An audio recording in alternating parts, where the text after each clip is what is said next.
je suis Isabelle Leroux, je suis avocat au barreau de Paris. Je travaille au sein du cabinet Dentons. Je suis spécialisé en propriété intellectuelle et j'adore ce que je fais et j'apprends des choses, autant de choses de mes clients que je ne peux leur apporter, je l'espère.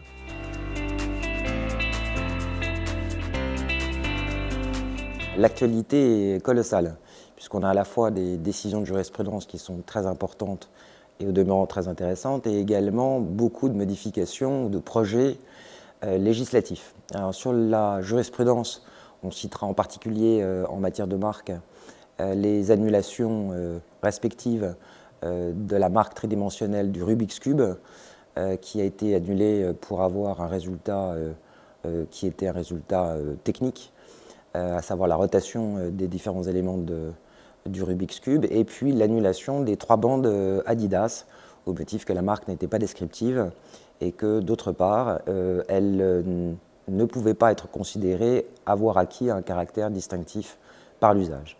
Donc les conséquences pour chacun des 2 titulaires sont évidemment fondamentales et considérables. Je pense en particulier à Adidas, dès lors que les contrefaçons pullulent sur la planète et en Europe également, et que la simple mention de ces 3 bandes sans la marque Adidas devra complexifier considérablement le travail d'Adidas dans la lutte contre la contrefaçon.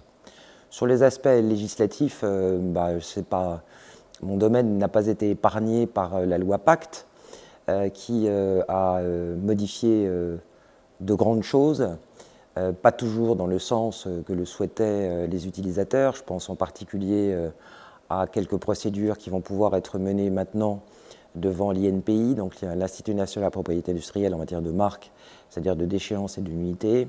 Une autre modification énorme qui est l'imprescriptibilité des actions en contrefaçon, qui crée donc au profit de la propriété intellectuelle un rang à part, puisque peu de choses sont imprescriptibles dans notre droit.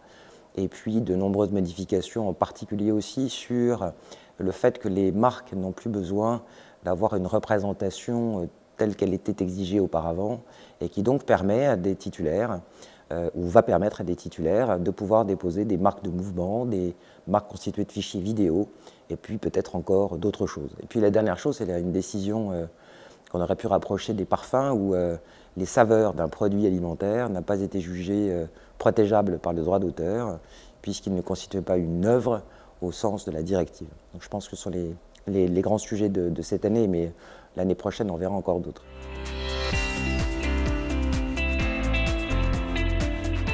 Les perspectives pour l'année 2020, je dois dire, sont en matière de propriété intellectuelle un peu incertaines.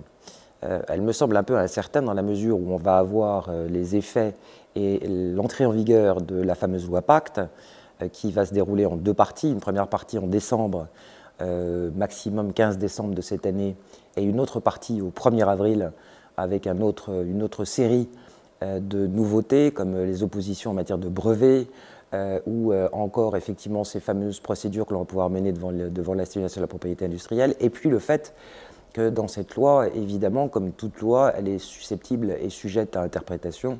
Par conséquent, je vois une grande année en matière judiciaire, et en espérant qu'il ne faudra pas plusieurs années pour comprendre définitivement ce que le législateur a voulu.